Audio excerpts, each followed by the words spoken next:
Lideramos el camino de la opinión pública y buscamos que la cultura del debate alcance consensos y soluciones a los problemas de nuestro país.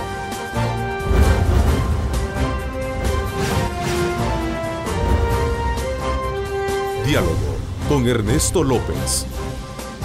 ¿Qué tal? Buenos días, ¿cómo están? Qué gusto, qué placer saludarles en esta mañana, día martes 11 de agosto. Gracias a Dios estamos acá nuevamente reunidos y gracias por darnos ese privilegio de poder ingresar hasta la intimidad de sus hogares y desde luego estar en sintonía de los 3 canales que conforman Megavisión esta mañana, canales 15, 19 y 21, que cubre por supuesto todo el territorio nacional. Saludos muy cordiales también a todos nuestros amigos que nos sintonizan en el extranjero, en los Estados Unidos, gracias a Centroamérica TV por estar con nosotros a esta hora de la mañana.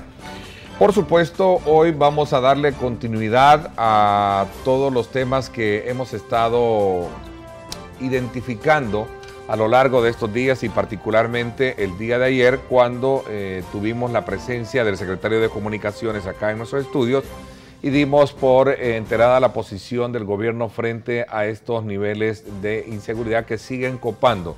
No podemos, por más optimista, por más que querramos, dejar a un lado estos temas. Son tan trascendentales como por ejemplo el hecho que el día de ayer se conocieron nuevas acciones de muertes que de alguna manera traen mucho dolor y luto a la familia salvadoreña. Así es que después de escuchar las palabras, por cierto, del Papa pidiendo orar por nuestro país, es un hecho que la violencia que nos abate también esto preocupa a nivel internacional.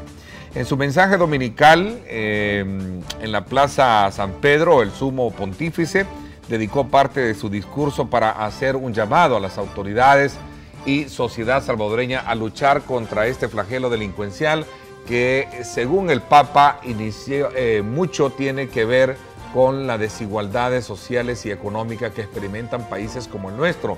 El mensaje se da en una coyuntura donde el gobierno hace su máximo esfuerzo por detener los embates de grupos criminales que obviamente intentan en este caso desestabilizar al país con nuevas amenazas de paro al transporte, así como también sin descartar desde luego el asesinato de elementos policiales y militares y de familias civiles como el día de ayer lo conocimos. La gran interrogante es ¿qué harán los partidos políticos y demás fuerzas vivas del país para buscarle salida a este problema que debemos mencionar? Genera mucha zozobra, pero no logra detener a un pueblo, eso hay que decirlo, hay que reconocerlo y exaltarlo, a un pueblo esforzado y trabajador como somos los salvadoreños, y lo pusimos de manifiesto el día de ayer, que pese a todos los rumores, salimos a las calles a trabajar. Eso es bien importante destacarlo y reconocerlo. Esta mañana, por cierto, el periódico El Diario de Hoy publica una interesante entrevista a Gerardo Torres, el colega periodista asignado al Buró de Washington, una entrevista con Rudolph Giuliani, el exalcalde de Nueva York, que dice que el gobierno salvadoreño aún no le da respuesta a la propuesta que vino a hacer en el marco del ENADE, como ustedes bien se recuerdan en aquel entonces. Hay unos aspectos bien importantes que vamos a aprovechar esta mañana a conversarlo con nuestro panel. No sin antes nos trasladamos nuestra señal con nuestra compañera de labores, Lorena Melara, para que nos ponga, como siempre, en perspectiva de lo que vamos a tener con nuestros invitados. Lorena, buenos días, qué gusto saludarte. Bienvenida, como siempre, a nuestro programa y adelante con la información que nos tienes preparada para nuestros televidentes. Buenos días. Adelante. Gracias, Ernesto. Buenos días para ti y para el panel que te acompaña esta mañana. Como ya lo mencionabas, el fin de semana fuimos noticia en la Plaza de San Pedro, lamentablemente no por temas positivos, sino por los niveles de inseguridad que abaten a nuestro país y que preocupan a nivel internacional. Veamos. Orar para que en la tierra del beato Monseñor Romero renazca la justicia fue el llamado del Papa ante miles de fieles de todo el mundo, pues según dijo, comparte nuestra preocupación. Con viva preoccupazione le notizie que giungono da El Salvador. Sigo con viva preocupación las noticias que llegan desde El Salvador, donde en los últimos días se ha agravado la situación de la población a causa de la miseria, de la crisis económica, de agudos contrastes sociales y de la creciente violencia. Di acuti contrasti sociali e della crescente violenza.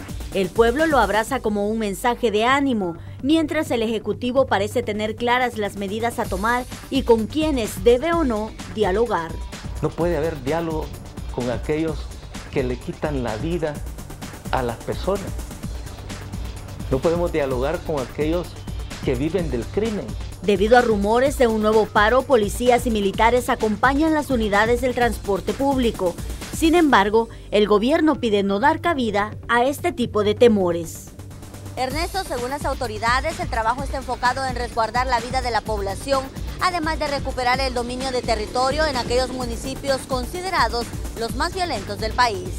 Con esto vuelvo al estudio para el análisis de esta mañana. Adelante. Aquí se asesina a cualquiera y nos quedamos hasta cierto punto viéndose esos hechos impunes como tal. A ver, ¿cuál es la lectura? Y los invito a los tres a compartir un diálogo muy abierto esta mañana sobre lo que hasta este momento tenemos y los alcances que puede tener, digamos, un discurso de esta naturaleza. A mí me da la sensación que hay como una actitud, aparte mediática, aparte no estructurada, no integral, y entonces esto nos está llevando a fenómenos como los de ayer lunes. Un lunes que según leí, en 24 horas llevábamos ya 30 muertos. Los que hoy tenemos como mareros o pandilleros son gente que ha crecido en este ambiente, ¿verdad? De violencia, con una economía que no crece. Seguimos actuando sin esa perspectiva, pensando que lo vamos a resolver ya, y lo único que se está generando es prolongando, profundizando más este problema. Llegamos a este momento, a esta década, digamos, la segunda década del siglo XXI, con un aprendizaje de que la violencia puede ser utilizada con fines políticos. Hay diversos actores, incluyendo a las pandillas, pero a los partidos políticos, a algunos sectores empresariales, al crimen organizado, que están todos metidos en este problema.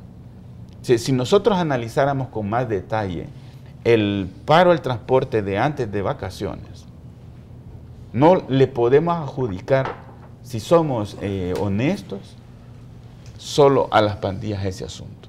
Yo creo que en el país hay mucha hipocresía al tratar este asunto. No se están diciendo las cosas como son, ¿verdad? Se está enfocando de tal manera que haga aparecer el problema como un problema con las pandillas.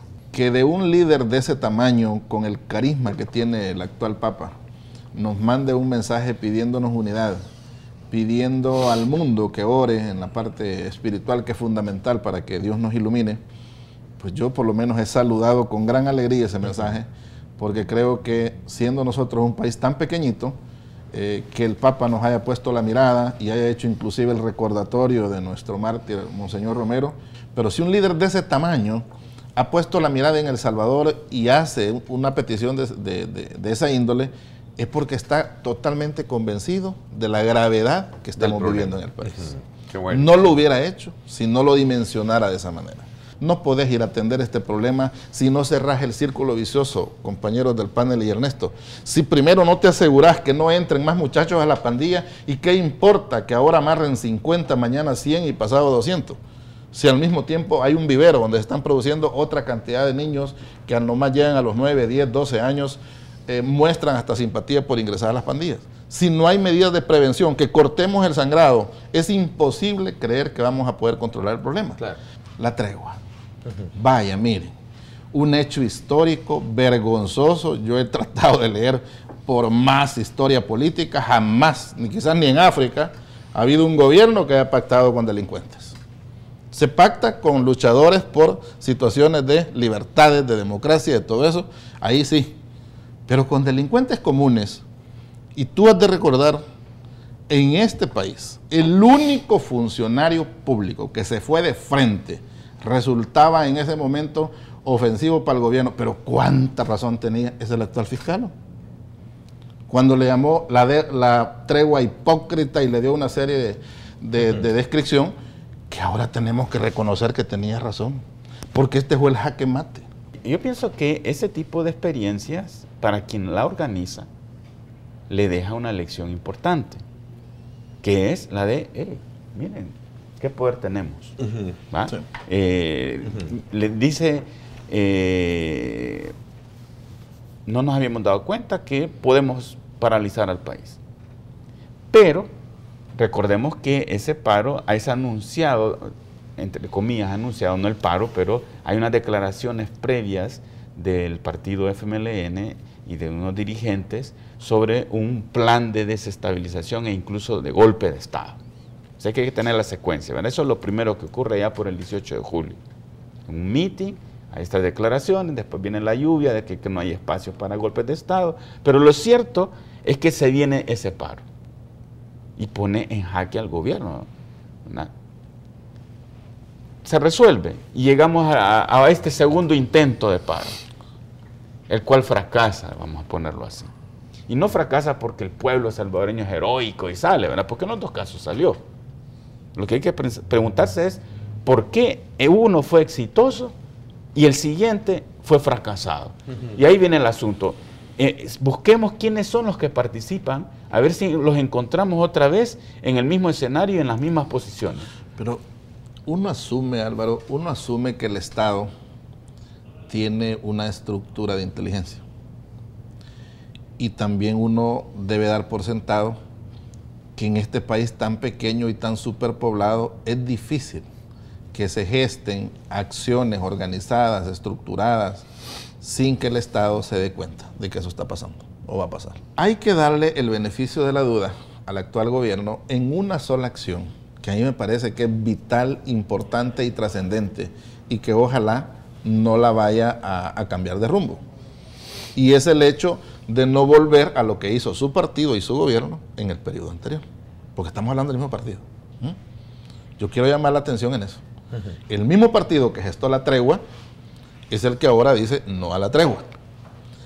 Yo debo de suponer que a los líderes pandilleriles daban por sentado que un segundo gobierno de izquierda les garantizaba nuevas treguas. No es muy difícil suponer eso, porque si era el partido que les había permitido eso, ellos daban por sentado que un segundo gobierno podía continuar con esa lógica. La inteligencia del Estado sabía de ese paro. ¿Cómo es posible que sabiendo la inteligencia del Estado de que eso venía, porque además fue advertido por los mismos empresarios, el gobierno ha hecho público solo una reunión previa para ver el tema del paro, que fue el domingo en la noche? Y no toman medidas en absoluto más que dejar pasar el paro. Es imposible que el gobierno no tuviera un planteamiento de solución el lunes. Y es imposible que el presidente no haya dado una cadena para decir cómo se iban a hacer las cosas el lunes, y que lo haya dado en un discurso del miércoles en la mañana, que se lo tuvieron que grabar para reprogramarlo como cadena por la noche. Eso no explica de verdad cuál es la actitud del gobierno en este tema. Más parece que dijo, aprovechemos la oportunidad esta para justificar nuestro discurso de la inestabilidad. Y aquello de que el gobierno o este gobierno no está dialogando, yo no lo sé, no me atrevería a afirmar. Porque quién sabe si... No nos termines de preocupar, no, hermano. Es que yo quiero preocuparles porque es lo que digo, ¿verdad? No se trata de decir de que es un problema pandillas o criminales políticos. Yo insisto, esto es una cuestión en donde también hay grupos empresariales y donde también hay crimen organizado. Al presidente Sánchez Serén no se le asocia, por ejemplo, con corrupción. Yo no veo señales de que él en lo personal, como otro, sea visto como corrupto. Sí. Se sabe que tiene una enfermedad, se sabe que es un líder no mediático, se sabe que busca de algunos consensos, se sabe que gobierna a partir de un politburó, que es el que al final gobierna el país. ¿Qué medidas hay en este gobierno o en los anteriores sobre el tema de prevención? O nos quedamos en cero, o nos quedamos en una nota muy baja. En prevención es casi nada. En el corto plazo, el problema que tenemos con el flujo de gente hacia las pandillas es que los muchachos sueñan con estar ahí porque no hay costo para meterse a las pandillas. Es decir, no les pasa nada. ¿Quiénes deben dialogar en este punto? No es el gobierno con las pandillas. Eso definitivamente no, y yo estoy de acuerdo con el presidente cuando dice eso no lo vamos a hacer. Su experiencia, su investidura, su calidad de salvadoreño, usted no lo lleva a pensar ni a sugerir que eso debe de ser. Mi experiencia, dialogar una cosa es diferente a negociar. Es que mira, vamos a hacer, son momentos así. Lo primero que tenemos que tener como país es, de parte del gobierno, la voluntad política clara de que quiere resolver este tema. Lo segundo es seriamente llamar a las fuerzas políticas, a un diálogo y llegar a un consenso sobre el tema seguridad. Pero no estoy hablando de foros de iglesias, no estoy hablando de las fuerzas políticas. Y en ese momento también meter cualquier otro agente que políticamente sea relevante. Si no se demuestra la fuerza del Estado frente a la pandilla como ejes peleando poder territorial, las pandillas no tienen ningún incentivo en salirse. 20 años de estar lidiando con esto ya hubiera hecho entender a los que están en el gobierno y a los que estuvieron que la parte represiva atendida por sí misma, solo con esa, no te da resultados. No es cierto que te va a dar resultados. Porque pues, vos podés llegar y desarticular y decir que recuperaste el territorio y todo eso. Pero si no tenés nada en la parte de prevención operando simultáneamente, lo que va a suceder es que en pocos días tenés igual o más grave el problema.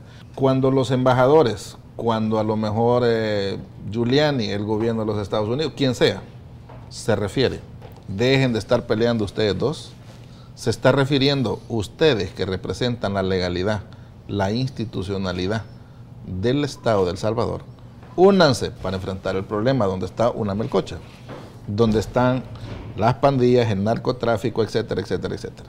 Que hay miembros de los dos partidos, y puede ser que de los otros, pero por estos son los más importantes, digamos, que tienen vínculos. Ah, bueno. Esas son, no, pero es que no es cualquiera. Esa es toda la hipocresía a la que se refirió el fiscal Luis Martínez y a la que tú también te has referido, que yo creo que hay que destaparla, por Dios. Alguien tiene que hacernos el bien, hombre. Alguien tiene que hacerle el bien a este país de desnudar esos niveles de hipocresía. Porque que alguien tiene esa información, la tiene. Por mi parte, esto es todo por hoy. Gracias. Pásenla bien y como siempre recuerden lo más importante, amar a Dios sobre todas las cosas. Lideramos el camino de la opinión pública y buscamos que la cultura del debate alcance consensos y soluciones a los problemas de nuestro país.